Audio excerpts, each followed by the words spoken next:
J'ai eu le grand plaisir de faire la mise en scène de ce spectacle après la fin, un grand texte pour moi, et je vais avoir l'honneur de l'interpréter.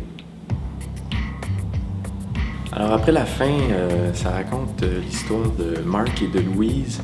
Mark sauve in extremis Louise d'une attaque d'une bombe nucléaire et il l'amène dans son bunker, dans son abri nucléaire. Et de là va se commencer une lutte de pouvoir entre ces deux personnages-là. C'est un bonheur de rejouer avec Sophie parce que j'ai joué beaucoup avec Sophie. On est comme un vieux couple dans le métier.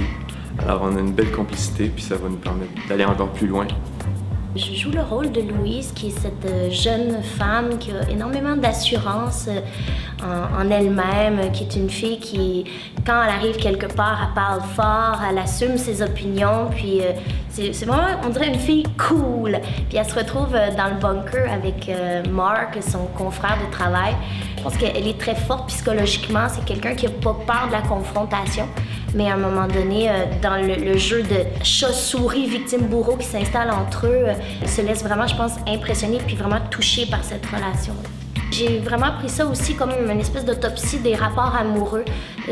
Même s'ils sont pas ensemble, Mark est quand même un peu amoureux de Louise et de voir comment, sous le prétexte de prendre soin de quelqu'un, on peut tellement faire perdurer des relations puis se faire mal autant à soi qu'à l'autre. C'est vraiment ça l'essence de la pièce. On peut pas changer quelqu'un. Il y a une phrase qui dit la pire façon d'être détruit par quelqu'un, c'est de les laisser nous transformer en quelque chose qu'on n'est pas. Alors ça, c'est encore là, c'est bon autant pour un couple que pour les États et les guerres.